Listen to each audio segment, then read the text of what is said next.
K9, Radio Thailand World Service, broadcasting from Bangkok for listeners in Asia and the Pacific, the Middle East and Africa, Europe and America.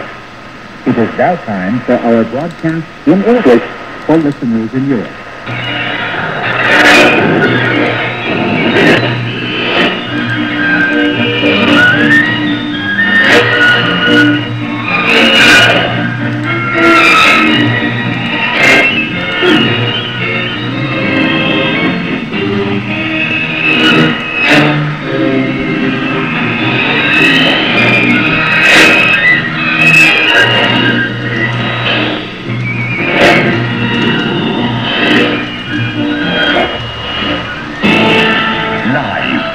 Public Relations Department of the Royal Thai Government, this is the News Hour.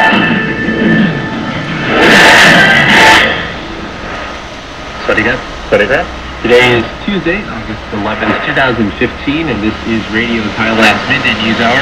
I'm Itipan Nakanchua. And I'm Kachang Wikdonchit. Making the national headlines this lunchtime. Prime Minister Prayut Chan-o-cha assures that the new Royal Thai Police Chief will be a person who can maintain order in the country and uphold national interest.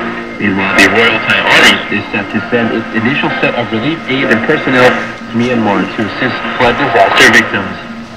Looking at the global scene, China's foreign minister pledges support to the three West African countries hardest hit by the Ebola outbreak and has killed more than 11,200 people. On the business agenda, the Ministry of Agriculture and Cooperatives is set to hold the livestock and produce fair in Phaphret District as part of the city's four-corner marketplace campaign. Our feature Thailand in Perspective today is on Bike for Mom to be the biggest bicycle ride ever held in Thailand. Now take a look at the top headlines and many more in detail. National News. Brought to you by BDMS, Bangkok District Medical Services, your trusted healthcare network. Time is 12:02 in the afternoon here in Bangkok. Taking a look at our national stories. Prime Minister Prayut Chan-o-cha has assured that the new Commissioner General of the Royal Thai Police will be a person who can maintain order in the country and upholds national interests.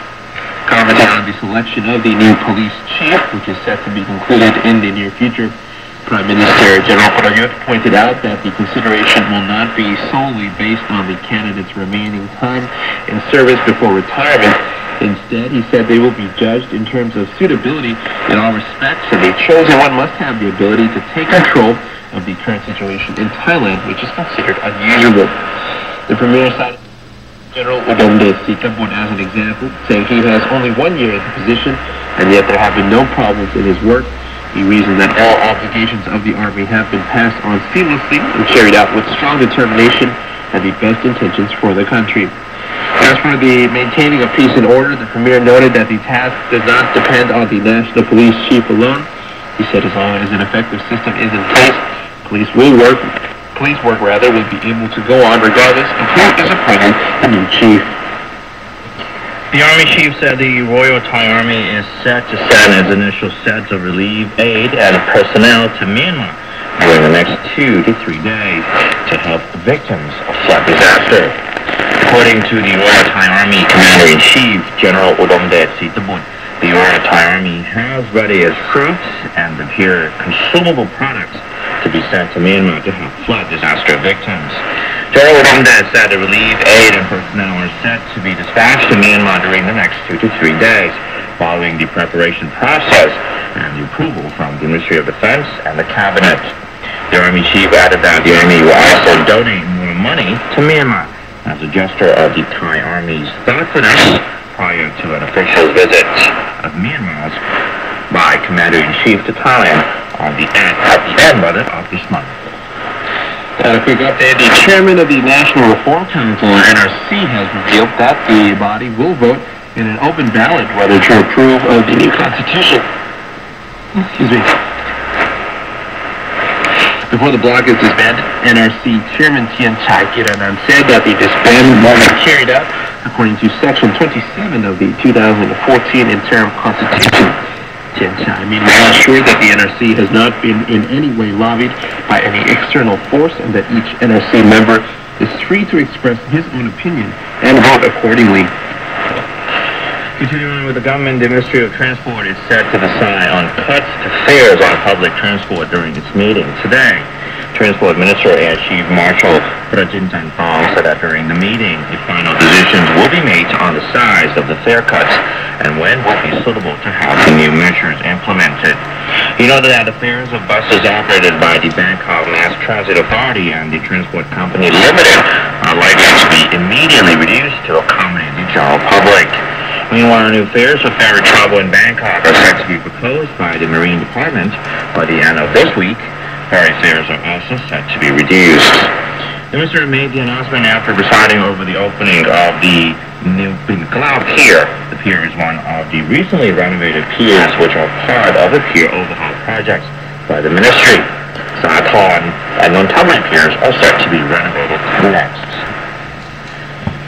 Now, the Minister of Justice has urged the public to help report entertainment venues that lead youth astray, while affirming that authorities will enforce more stringent regulations on such venues. Minister of Justice General Paibun Kumchayap said regarding the regulation of entertainment and game venues, where the services to youth customers may be addictive, that the general public can help report such venues to authorities so that the venue services can be regulated. General Paibun also said that the National Council for Peace and Order is more focused on game venues than gambling, as these venues provide obvious services that exceed time limits, becoming a destination where youth gather in unlawful ways. The problem of gambling venues, on the other hand, is the operation under the disguise of another service venue. The Justice Minister emphasized that officials must not overlook this issue, while the ministry has already coordinated with the administrative sector and the armed forces to provide joint forces with the police to oversee the operation of such venues. The Election Commission, or EC, this week said it should be granted with full authority and electoral supervisions if Thailand is to hold elections without vote buying or any other irregularities. Following a comments by former People's Democratic Reform Committee, Sutek Tuksaban, who lambasted the EC for failing to prevent corruption. EC member Prawit Radhanatian admitted that the current EC was unable to hold the last general elections as political conflicts intensified. He pointed out that the agency currently has no power required to hold a free and fair elections. Prawit claimed that the present Constitution Drafting Committee has also refused to hand the EC more power needed to authorize the Election Committee to keep future elections transparent. Pravit expressed his support for the ongoing national reform process, particularly in relation to elections, in order to stop Thailand from making the same political mistakes all over again. He also urges critics of the EC to make use of their ability to help pulling the country out of the political abyss. Now, representatives from indigenous groups in Thailand have called on the National Reform Council, NRC, to protect the rights of the indigenous people and reduce social inequality. The group submitted a petition to NRC member Witaya Kunsambun, asking the NRC and the government to push for legislation on a civic group for indigenous persons in Thailand. The petition also called for the nationalization of all children born in Thailand and the reduction of the Thai national verification process. The group also asked the government to adhere to international standards of recognizing and respecting the rights of indigenous peoples in order to protect the rights of the indigenous in Thailand and reduce social inequality. Witaya disclosed he has also planned to forward the petition to the NRC Committee on Reform relating to society, communities, children, adolescents, women, the elderly, the disabled, and the underprivileged. Sid Pitak Pumpon, the Sheikh Islam of Thailand, has requested Hajj service providers to strictly comply with Saudi Arabia's Hajj pilgrimage regulations, whereas 2,000 visas for Thai pilgrims have been issued so far. Asid made his request while presiding over the 2015 annual Hajj preparatory workshop of Hajj Affairs Subcommittee of Thailand at the Nuevo City Hotel in Panakat District. He stressed that every year Hajj Affairs management face obstacles as the Saudi Arabian regulations would change regularly. He suggested that pilgrims should be ready to face and deal with all kinds of problems. Director General of the Religious Affairs Department, Sarat City, said that the embassies of Saudi Arabia and Thailand has so far issued visa to 2,000 out of a total of 10,400 pilgrims. Visa applicants must submit related documents like passports, flight booking, and places to stay to one of the licensed agents. As for their places to stay, the Sheikh said a total of 41 houses would be rented to accommodate the Thai pilgrims. Hajj service providers have completed rent contracts for 30 houses, and the rest are under process. And closing off our national news, in accordance with the government's Power Development Plan 2015, supporting new sources of energy to bolster power security, King Mongkut's University of Technology, North Bangkok's Faculty of Technology and Management has joined hands with Thai Engineering Company Limited to establish a technology hub for the production of renewable energy. The hub is to be part of the university's research into the development of eco-friendly homes for communities and will mainly look into improvements and applications for solar power. The 3-year project will receive support from both the Thai and German governments, as Thai Engineering is a sales representative for Germany's KACO solar energy inverter. The state's Power Development Plan 2015 is seeking to integrate more alternative energy into the nation's grid to ensure stability of the system as demand rises and resources become scarce. The cooperation between King Mongkut University and Thai Engineering builds on Thai and German ties that have led to advancements in economics and technology. The two nations signed a memorandum of understanding to work together on such developments in 1956. And that wraps up the national headlines this midday. Next in global news, Ukraine accuses pro-Russian rebels of carrying out the heaviest artillery attacks on government positions in 6 months. Some people ask me, Yaya, since when did you fly with Bangkok Airways? How about even before boarding. With tasty snacks in the boutique lounge and delicious meals on board, it's an entire journey of happiness. Book now with your travel agent or call 1771 or BangkokAir.com. Bangkok Airways, Asia's boutique airline. You're listening to Radio Thailand News.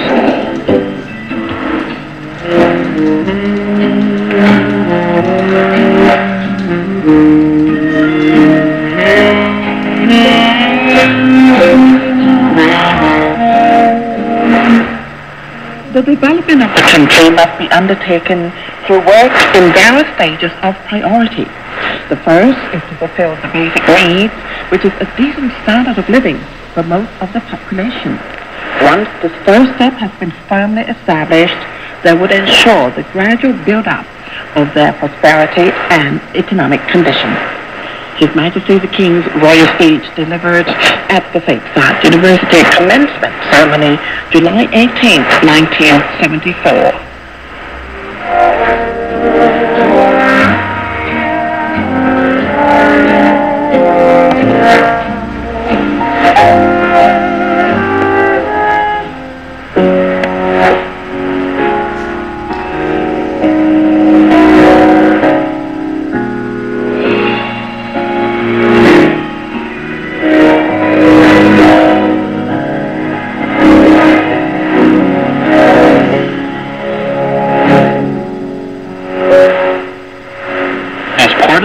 To bring back happiness to the Thai people, Prime Minister General Prayut Chan-o-cha said national development will be based on His Majesty the King's royal strategies and principle and sufficiency economy. As Chief of the National Council for Peace and Order, he has set 12 national core values for the people to reinforce the nation and to quickly bring back the nation's happiness. One of the core values includes honesty, sacrifice, and patience with positive attitude for the interest of the public.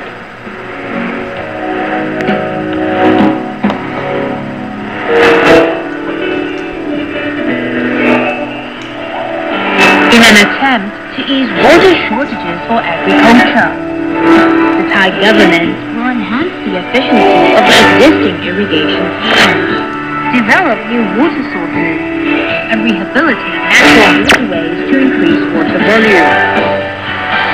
The government is accelerating waterworks expansion and has vowed that by 2019, all villages will have their own waterworks system.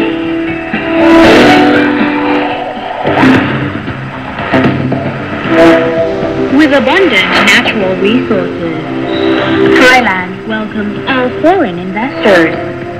It offers skilled workforce and is ready to become investment hub of Southeast Asia. The Thai government has laid down policies to quicker investment process and eliminate unnecessary transactions. Come join us. Thailand, investment hub of ASEAN.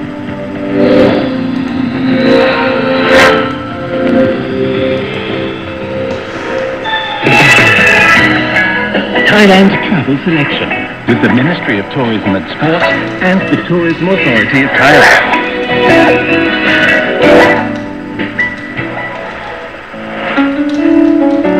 Thailand Travel Selection cherishes the memories made with the help of the Berkeley Hotel Program's wedding services. A new contemporary hotel boasting the utmost in design features, the Berkeley Hotel Program is ready and able to provide a thoroughly 5-star wedding reception to be remembered for years to come. From small to large parties, the hotel brings a big occasion atmosphere to all of its productions. The hotel's ballroom facilities are amongst the largest in Bangkok and present brides and grooms with a dreamy yet modern Asian ambience, perfect for a memorable celebration.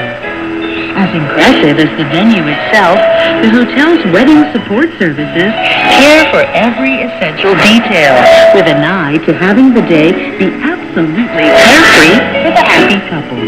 Bespoke wedding party services include preparation of a wedding banquet to complement the hotel's excellent international cuisine. A landmark hotel ideally located in the heart of Bangkok, the Berkeley Hotel Patunam has everything to ensure that your most important day is one of happiness and perfection. Allow its friendly and attentive service to let you take in the day and focus on what matters most. For information and reservations, call 02-309-9999. Global News. Brought to you by Bangkok Airways, Asia's boutique airline. Now flies direct from Bangkok to Mandalay, one flight a day. Call 1771. You're listening to the Midday News Hour, brought to you by Radio Thailand. We broadcast live from FM 88 and relay to stations nationwide. Let's take a look at the global issues this lunchtime. China's foreign minister has pledged continued support to the three West African countries hardest hit by the Ebola outbreak that has killed more than 11,200 people. Minister Wang Yi ended his tour in Guinea on Monday after visiting Sierra Leone and Liberia. According to a Guinea government statement, Wang met with Guinea President Alpha Condé and said he would encourage Chinese enterprises to invest in the post-Ebola economy to construct ports, roads, and railways and help with water supply needs. In Liberia on Sunday, Wang said Liberia is a good example of how China supports countries in Africa. China was one of the first to fly in badly needed medical gear when Ebola spread last year. China has also provided at least $120 million in cash and supplies to fight the disease in West Africa. In addition, it sent dozens of army doctors and hundreds of army medical workers. In Sierra Leone, Wang met with President Ernest Bai Koroma Saturday to discuss Sierra Leone's development and public health needs. He also discussed investments in mining, industrialization, fishing, and construction. Elsewhere in the world, Ukraine has accused pro-Russian rebels of carrying out the heaviest artillery attacks on government positions in 6 months and warned of signs that the conflict was escalating despite a ceasefire deal. The military said 400 rebel fighters supported by tanks had attacked government forces around the village of Strona-Tivka, 50 kilometers north of Kiev-held port city of Mariupol. Rebels denied attacking government troops. Control of Mariupol could help the rebels form a corridor to the Crimean Peninsula, which Russia annexed from Ukraine last year. The ceasefire deal signed in mid-February has failed to stem the violence in the eastern conflict zone. Both sides regularly accuse the other of violating the terms of the peace agreement, and casualties are reported almost daily. Military spokesman Andriy Lysenko described rebel shelling in the past 24 hours as the heaviest since a battle for the town of Debaltseve in February. Lysenko said Ukrainian troops halted the offensive using artillery and regained lost ground. Senior Separatist Commander Eduard Bazurin denied that the rebels had attacked government troops and accused Ukraine of intensive challenge. Turkey's ruling party and the main opposition Republican People's Party, or CHP, voiced cautious optimism on Monday about the chances of forming a coalition government, but said more talks were needed to end the country's political impasse.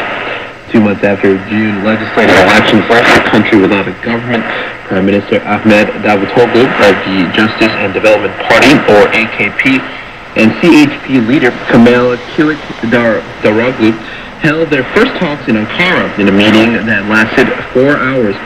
Culture Minister Ömer Çelik and CHP Deputy Chief Haluk Kok, who both attended the meeting, afterwards said efforts were being made to reach a consensus, and the two sides would meet again later this week to come to a final decision on a possible AKP-CHP coalition.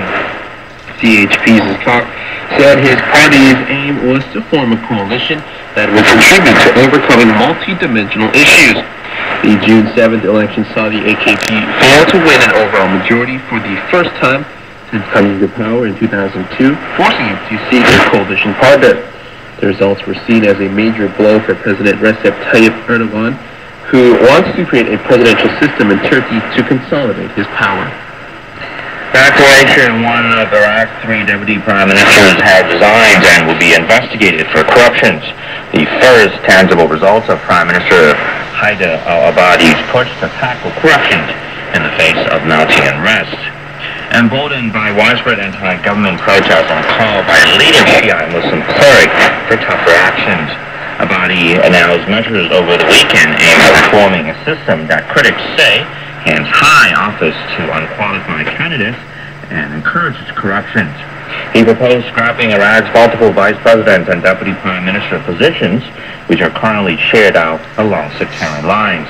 While Parliament is expected to take up the proposal today, the appointment of the deputy prime minister for energy affairs, Baha al-Araji, suggested that Abadi had already gained the support of powerful Shiite cleric Muqtada al-Sad, whose opinions hold sway over tens of thousands of followers and malicious fighters.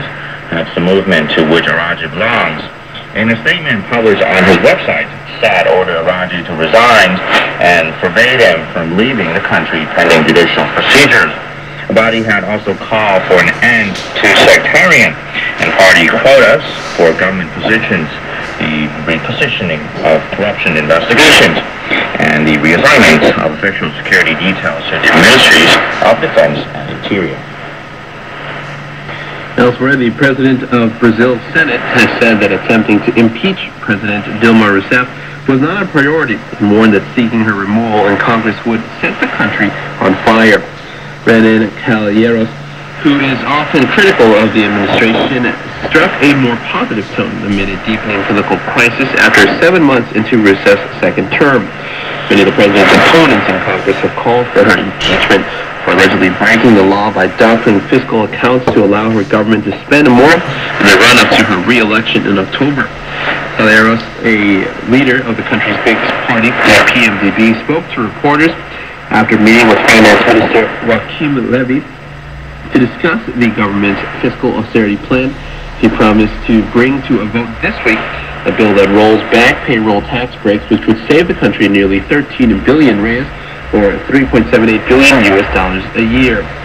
Rollback is the last key bill to be approved in an austerity package aimed at preserving the country's investment-grade rating. The Brazilian real, buffeted by political uncertainty in recent weeks, added some gains after Calheiros' comments. And closing things off in the South Pacific, Australia is expected to announce today that it plans to cut carbon emissions by at least 26% of 2015 levels by 2030, a target that will leave the country trailing most other advanced economies. Prime Minister Tony Abbott's cabinet agreed on a target of 26 to 28% in a meeting overnight. The level is far below recommendations by its own climate change authority. The cabinet room decisions will be put to the wider party room of the ruling Conservative, Liberal, and National Party coalition today. Speaking ahead of the meeting, Finance Minister Matthias Clement said the government wanted policies that would not harm Australia's economic growth. Australia is the world's largest exporter of coal and iron ore, and one of the largest carbon emitters on a per capita basis due to its reliance on coal-fired power plants. Abbott is a strong supporter of the coal industry and has scrapped a carbon tax and emissions trading plan, arguing that they would burden industry. The Australian leader has also cut the country's renewable energy target and abolished the Climate Commission's body to provide public information on the effects of global warming. And those were our global reports. Next up in business, Greece and its international lenders were locked in marathon overnight talks to seal a multi-billion euro bailout deal today. You're listening to Radio Thailand News.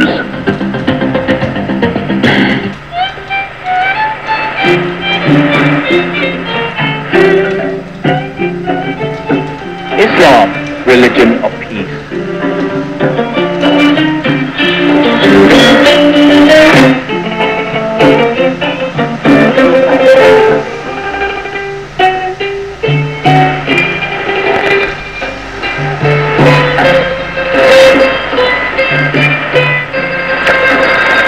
Religion is essential for conducting daily life as it holds high spiritual value for humans more than that of materials.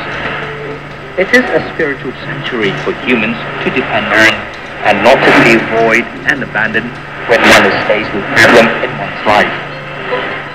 That person can use the teaching of the religion in which one believes in to lead the life to attain the desired goal, because the teaching of every religion teaches one to be good and righteous and avoid all kinds of wrongdoings. As an example, the core teaching of Buddha in conducting our daily lives can be summarized as to refrain from wrongdoings, to do good, and to purify our soul. In other words, every human being desires to be freed from suffering. But humans can only be freed from suffering when they have purified soul. And that state of having purified soul must start from the practice of doing good. And to do good, one must first refrain from doing wrong. Similarly, true faith of Islam for Allah means to dedicate the body and soul to Him. A true Muslim who has faith in Allah will refrain from wrongdoing, to only do good, and to be full of strength to confront any kind of situation, good or bad. The faith in Allah is therefore the very core value of being a Muslim that guides one to treat God, oneself, and other human beings with righteousness. Religions are like guiding lights that shine upon the world to provide clarity and teach humans to love and unite, to hold justice, to have compassion, to help one another, especially those who are in more need. Looking at the four essences of all the religions, one can see similarities of instilling one to be good and applications of the teachings to conduct the daily life. Here's what Dr. Manat Punchom, director of Sanrichon Islamic School, has to say about the two religions. วิถีของแต่ละศาสนามีหลักคำสอนเฉพาะนะครับวิถีของการดำเนินชีวิตไม่ว่าจะเป็นเรื่องของการปฏิบัติศาสนกิจ The way teaching of each religion is specified, both the way we conduct our daily lives and religious activities, such as those of Buddhism and Islam. Buddhism has three jewels, namely Buddha, Buddha's teaching, and monk, at the heart of the religion. In Islam, there are faith and religious activities called Rukun Islam. Even though there may seem to be differences in the context of understanding and faith between these religions, the two parts of both religions have the same objective of demanding humans to lead a comfortable and happy life and to live together in peace and happiness. There are similarities and differences between both religions. Muslims respect Allah as God. Buddhists pay respect to the statue of Buddha and other elements combined together as three jewels. These are the only real differences, but they share similarities in terms of commitment to the society, encouraging harmony, avoidance of doing bad, and only to do good, as well as other activities which are also similar.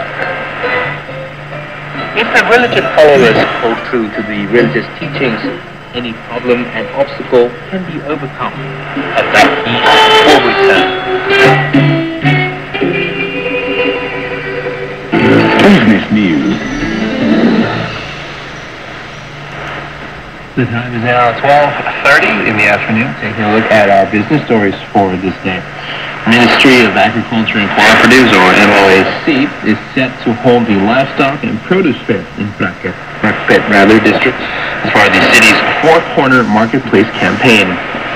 The Deputy Secretary General to the Prime Minister for Political Affairs, Reno Angkatiwangkun, has made known that the livestock and produce fair will be held at the Royal Irrigation Department in Prakpet district in Nonthaburi from August 18th to September 16th. She said this event will be held as an extension of the market fair at Klong Padung Kum Kasem Canal in Bangkok due to its popularity. The Prime Minister has ordered an extension of the Klong Padung Kum Kasem Canal market fair outwards to the peripheral areas around Bangkok in order to provide the public more channels to purchase quality products from farmers. The MOAC's Permanent Secretary, Chawalit Shokatdon, has said the Department of Livestock Development and the Royal Irrigation Department will act as the host for the market fair in Prakpet, which will feature both fresh and processed produce at affordable prices. Outside of Thailand, Greece and its international lenders were locked in marathon overnight talks to seal a multi-billion-euro bailout deal today, racing against a countdown to European Central Bank, where ECB debt repayments falling due in days. The indebted country is hoping to wrap up a deal for 86 billion euros or 94.75 billion dollars in fresh loans by today, so it can get parliamentary and other approvals for aid to flow by August 20th, when a 3.2 billion euro debt payment is due to the ECB. The latest round of negotiations started early on Monday. An agreement would mark the end of a painful chapter on bailout talks for Greece, which fought against austerity terms demanded by creditors for much of the year, for accepting a deal under the threat of being bounced out of the Eurozone. After lengthy negotiations on Sunday and Monday, Greek Finance Minister Euclid Sakalotis said talks were going quite well and was optimistic that an agreement will be reached soon. A senior Greek government official said dealing with a mountain of non-performing loans in the banking sector remains a sticking point. Athens wants to set up a bad bank to handle this, while creditors want non-performing loans bundled and sold to distressed asset funds. Wall Street surged after a $37.2 billion deal by Warren Buffett's Berkshire Hathaway and weak Chinese data that boosted hopes for fresh stimulus in the world's #2 economy, while oil jumped almost 4%.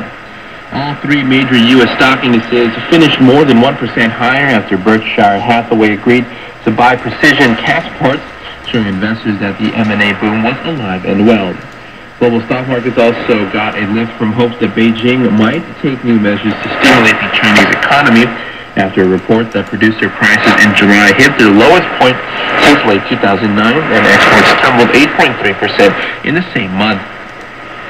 Expectations of possible restructuring among major shipping firms and in other key sectors helped boost recently battered Chinese stock indices by more than 4%. The outlook in China contrasted with solid U.S. jobs data on Friday, which bolstered expectations that U.S. interest rates would rise as early as September. The dollar slipped 0.39% against a basket of currencies after hitting a 4-month high last week. Still in the U.S., Google Incorporated announced a surprise overhaul of its operating structure on Monday, creating a holding company called Alphabet to pull its many subsidiaries and separate the core web advertising business from newer ventures such as driverless cars. The move appeared to be an attempt by the search engine giant to focus on its more creative and ambitious projects, while investors feared the potential for more financial disclosures of its desperate business segments. The surprise news sent shares of Google up as much as 7% to $708 in after-hours trading. The new structure could also give Wall Street better insight into Google's investment in moonshot projects, such as Google X, a secretive lab that produced the unpopular Google Glass wearable device. The Mountain View-based company, co-founded by Larry Page and Sergey Brin, in 1998 has grown from an internet search engine to a far-reaching conglomerate that employs more than 40,000 people worldwide.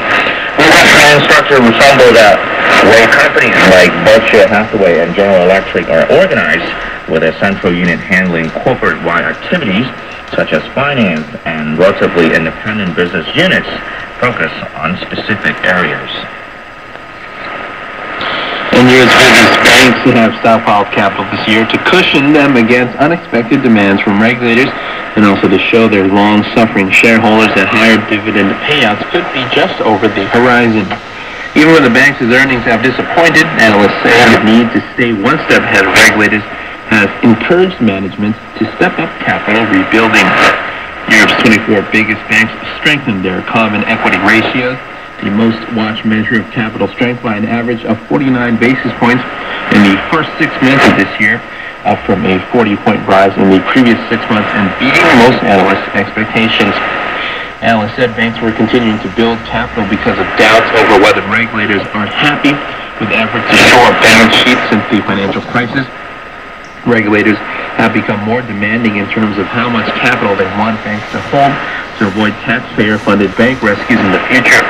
A year ago, many banks regarded 10% as the acceptable level of common equity to hold. Now, several bankers and analysts say the consensus is 11 to 12% or more. And finally, a U.S. intelligence officials and top-secret documents has revealed that Chinese hackers have been accessing the private emails of top U.S. national security and trade officials since April of 2010. The National Security Agency, or NSA, briefing in 2014 showed the email intrusions was detected in April of 2010, and the U.S. officials, who was not identified, said it was still going on. The official was cited as saying all top national security and trade officials were targeted. Google acknowledged an intrusions into the private Gmail accounts of some American officials in 2011, and the NSA briefing made clear that email accounts from other providers also were compromised. The hacking coincides with Hillary Clinton's use of a private email account as Secretary of State from 2009 to 2013. The targeted officials were not publicly identified. U.S. officials reportedly codenamed the email intrusions Dancing Panda and then Legion Amethyst. And those were our business news stories this afternoon. Next, we have Information Thailand by Kunwarin Satadale, followed by Thailand in Perspective for today. Stay tuned. This is Radio Thailand News.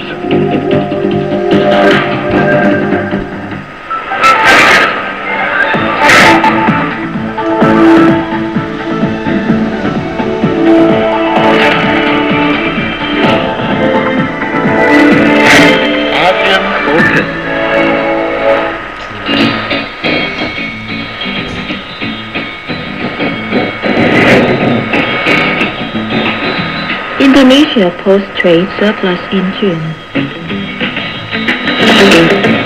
Indonesia recorded a trade surplus for the 7th consecutive month in June due to a steep fall in imports in Southeast Asia's top economy.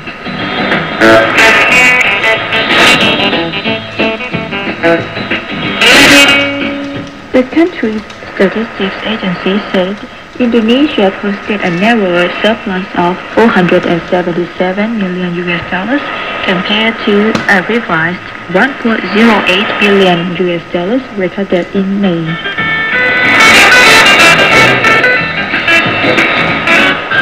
Exports in June slipped 12.70% on year to $13.44 billion, while imports plunged 17.42%, down $12.97 billion from a year before.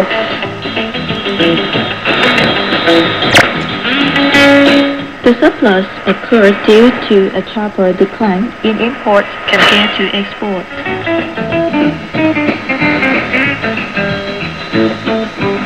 Meanwhile, the cumulative imports between January and June 2015 raised $73.94 billion, 17.81% lower and compared with the same period last year.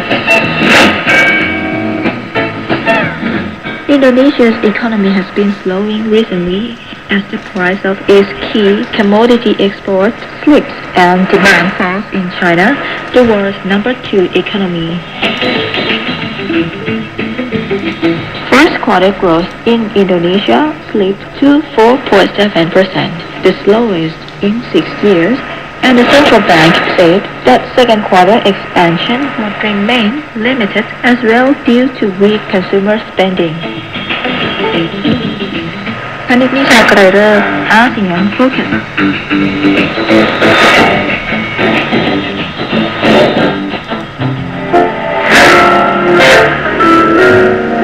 The creation of ASEAN Plus 3. Leaders of each ASEAN country felt the need to further integrate the region. Beginning in 1997, the bloc began creating organizations within its framework with the intention of achieving this goal. ASEAN Plus 3 was the first of these and was created to improve existing ties with the People's Republic of China, Japan, and South Korea. This was followed by the even larger East Asia Summit, which now includes these countries, as well as India, Australia, New Zealand, the United States, and Russia. Okay, Cambodia. With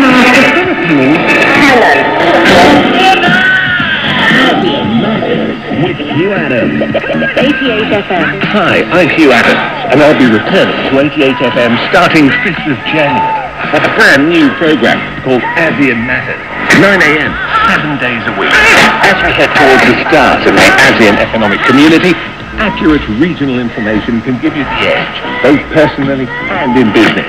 The ASEAN family matters to all of us. Borderless trade, labour mobility, foreign investment. I'll be with you every day, bringing you explanation, opinion, insight, and the latest ASEAN news.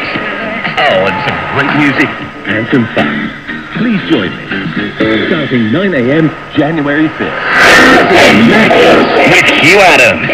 88 FM. Hello and welcome to this week's edition of Information Thailand on Radio Thailand as we look at the movement in the telecommunications and broadcasting industry. According to Post Publishing's recent observation, the National Broadcasting and Telecommunications Commission, or NBTC, is proposing mobile tariff rates among ASEAN operators be harmonized to enhance business competitiveness. The GSM Association, or GSMA, meanwhile has suggested ASEAN-aligned spectrum bands with globally harmonized bands to support the growing demand for mobile broadband service. By early next year, ICT ministries in ASEAN are expected to execute harmonized mobile tariff rates to bring down prices, according to NBTC Secretary General Thakon Pantasit, who recently said at the ASEAN symposium attended by heads of regional regulators. Apart from ASEAN members, Mr. Thakon Pantasit also said Japan, South Korea and China had also expressed interest in harmonizing mobile rates with Thailand. An internal survey of all 10 ASEAN members showed Thailand's mobile prepaid tariff rates were the third lowest after Brunei and Singapore. Thailand's mobile data service rates are the fourth lowest after Brunei, Singapore and Indonesia. Mr. Thakon said mobile phones charges are higher in developing countries than in developed countries. He said the NBTC, or the National Broadcasting and Telecommunications Commission, was on the verge of modernizing Thailand's telecommunications infrastructure in a bid to accommodate the development of a digital economy which is expected to materialize over the next 2 years. The regulator is also close to reclaiming the unused portions of the 2,300 megahertz spectrum from TOT Public Company Limited and the 2,600 megahertz spectrum from MCOT Public Company Limited. They will be reallocated to mobile operators through auctions next year to provide mobile broadband service. In addition, the National Broadcasting and Telecommunications Commission is pushing the establishment of a holding company to manage Thailand's telecom network infrastructure. The regulator has assigned TOT and CAT Telecom to group all overhead power, telecommunications and broadcast cables into a single platform below ground. The underground piping plan has already started in Bangkok and will expand to major provinces.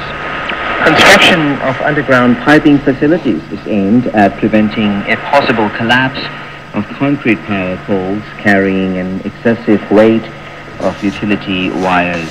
The concrete poles can no longer support more cables, according to Mr. Thakon. Joe Huan, the GSMA's Spectrum Policy Manager for Asia Pacific, said having regional spectrum harmonization for mobile broadband would make network equipment more affordable, provide radio compatibility between different spectrum users, and avoid cross-border radio interference. The proliferation of smartphones and increasing adoption of 4G service are even driving mobile data consumption. By the year 2020, there will be 3 billion smartphone connections in Asia Pacific, which will be up from 1.7 billion last year, while mobile data traffic will surge by almost 10 times.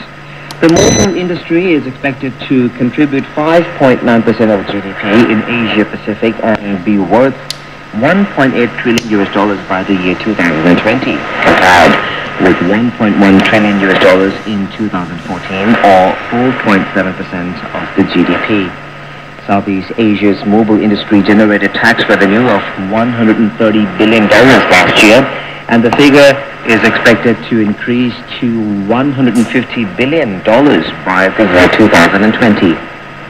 And that's a wrap for this week's edition of Information Thailand on Radio Thailand. We thank you for listening. I'm Varun Satideo. Sawasdee krap.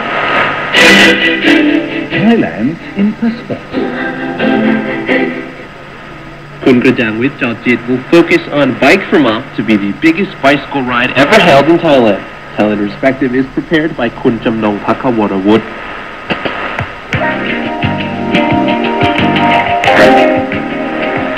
Around 300,000 cycling enthusiasts nationwide are expected to join the mass bicycle ride event called Bike for Mom 2015 as part of the celebrations for Her Majesty the Queen's 83rd birthday anniversary. Prime Minister General Prayut Chan-o-cha invited all groups of people to take part in this event as a tribute to Her Majesty the Queen and for their good health. This bike ride will be a historic moment and become the biggest cycling event ever held in Thailand. The event will be held simultaneously in all provinces nationwide on Sunday, August 16th from 3 p.m. onwards. The Prime Minister thanked all relevant agencies for their cooperations in arranging this event.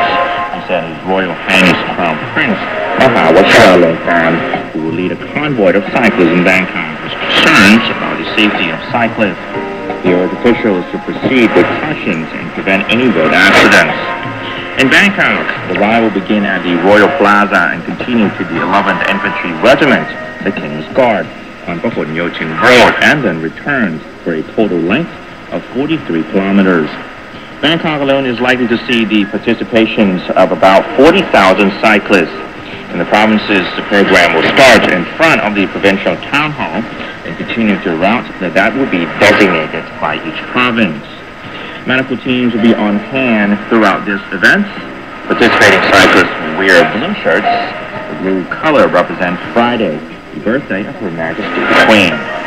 His Royal Highness the Crown Prince, who initiated this event, has granted blue t-shirts and pins that have been distributed to both participating officials and cyclists in the Bike for Mom events.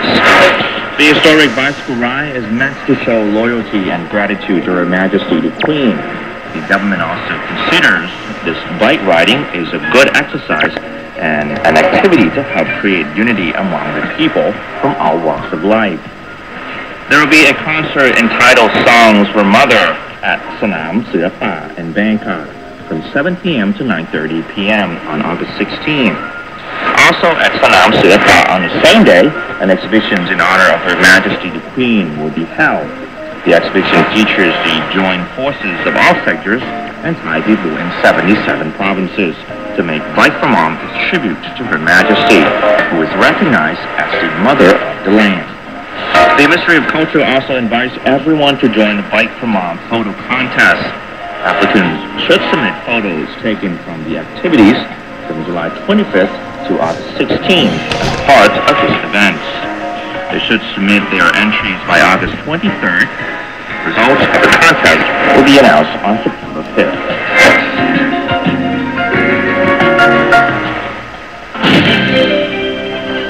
This is Radio Thailand News.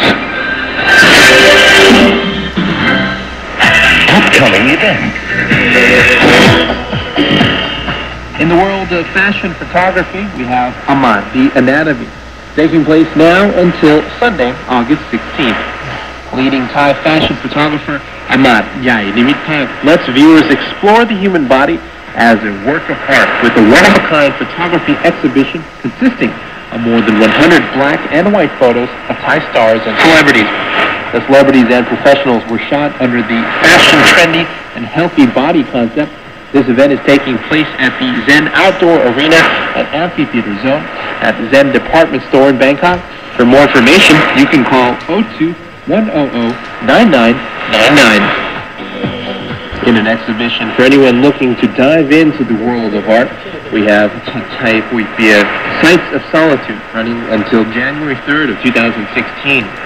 In collaboration with Thai Art Archives and the Artist A Leg Up Society in Bangkok, this 9-month two-part exhibition features self-portrait paintings from a new series spanning 2014 to 2015. Selected, rarely exhibited paintings or sculptures, never exhibited drawings or sketches, a guest documentary, photography, and video are all part of Sites of Solitude by Thai Puipia. This one is taking place at the 100 Thonson Gallery in Soi 100 Thonson. You can call 02-684-1527 for information about this one. A special event just for Mother's Day, running until August 12th. The Dusitani Bangkok, joined by Canon Marketing Thailand, is offering a wonderful way to pamper your beloved mothers during the lead-up to Mother's Day. August 6th to 12th, Dusitani's award-winning restaurants join together to present promotions that will delight mothers and families alike. Find all-you-can-eat dim sum at the Mayflower, specially priced international buffet at the Pavilion, discounts at Tiandong, a delicious set lunch at Hamilton Steakhouse, and the special a la carte Mother's Day brunch o'clock at 22 Kitchen and Bar. Each restaurant will also be treating mothers to a special complimentary Mother's Day beverage. All throughout the period, mothers will receive a beautiful jasmine plant, as well as a complimentary family photo taken by professional photographers from Canon Marketing Thailand. For information and reservations, call 02-200-9000. In a retrospective of fashion, we have Fashion in Time, running until August 31st this year. 4 Thai designers present their interpretations of Thailand's fashion evolution. Irat Bunta uses Mani Chan, the main character from the popular Tawipet novel, in his M. Chan collection, exploring the relationship between fashion and time. The Banyakad, or Atmosphere collection, by Wanarat Bunratanakon Kit from On Wanarat brand, comments on the similarities between fashion and the wind. Master jeweler Nut Kenyavanit of Nut Jeweler presents Lifetime, a collection of brooches that depict the stages of a flower's life, showing that the beauty of truth transcends time. Finally, Surinya Lim Thong Tip of Surin Lim conveys an impression of the design and architectural detail in Bangkok's old city enclaves, such as Chinatown, in her O-Town collection. An art tour and corresponding booklets will be provided for visitors and hotel guests. This photography show is taking place at Sofitel So Bangkok on Sathorn Road. Call 02-624-4000 for more details. Heading to where the heart is, we have Home, taking place from now until Wednesday, September 30th. Artist Vorowit Yasi Nuam exhibits oil paintings that promise to take his audience through his journey in search of happiness, home, and self. Head to the quaint Bar Bali Bistro to get up close and personal with Vorowit.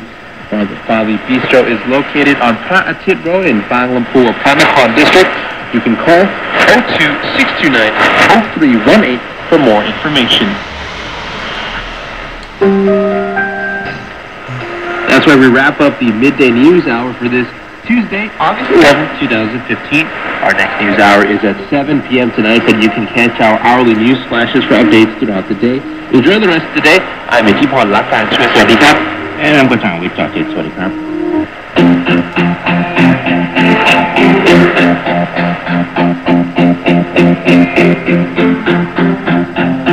การเดินทางด้วยกันมันเป็นเรื่องราวในความสัมพันธ์คืนและวันเปลี่ยนพันยิ่งทำให้เรายิ่งรักกันมากมายเพราะโลกนี้ช่างกว้างใหญ่และรักของเราก็ใหญ่สักเพียงใดที่เธอกับฉันฝ่าฟันทุกเส้นทางกับเธอรวบรวมหัวใจบางๆยิ่งกับกันเรากำลังที่มองเห็นเดินป่าโลกและฟ้าฝนอยู่บนฟ้า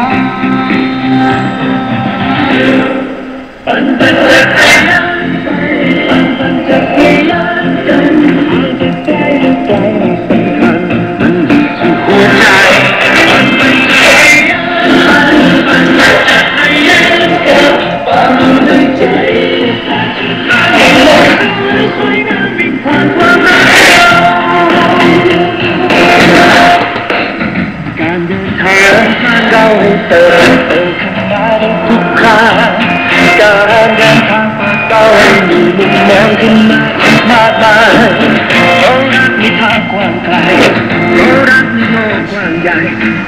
ยานออกไปกับเจ้าสองร้อยที่คู่ใจฉันกับเธอโอ้โหหัวใจเดินตามกำลังเราเป็นนกที่พาหาได้มาตายเลยฟ้าคงอยู่บนเขามันจะเรียนไปมันจะเรียนกันเดินไกลหรือไกลไม่สำคัญหัวใจมันจะเรียนไปมันจะเรียนกันไม่ไกลแต่ฉันได้เลิกไม่เคยน่าวิ่งผ่านวันรักเราผมทำได้ธรรมดาที่เป็นหาความรักที่ไม่ต้องการจักรยานคงเหมือนกันแต่ทำอะไรไม่ยากแล้วมันจะผ่านยงผ่านไปปันจะเตรียมไปปันจะเตรียมกันทางจะใกล้หรือไกลไม่สำคัญมันอยู่ในหัวใจปันจะเตรียมไปปันจะเตรียมปันไม่ใช่บ้านที่เราสวยงามมีความรักเราจะเตรียมไปให้โลกสวยงามมีความรัก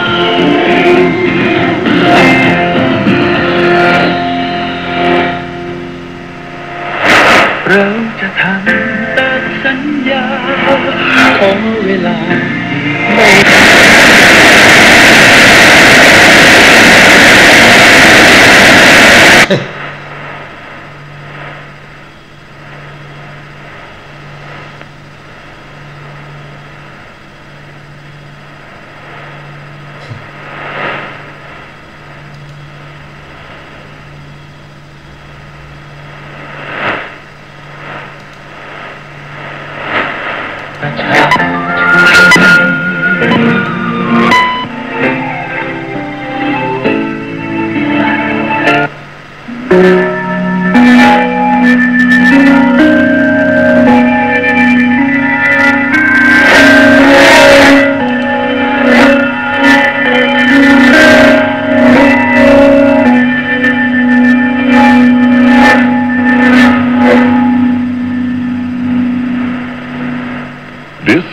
HSK9, Radio Thailand's World Service, broadcasting from the Public Relations Department in Bangkok.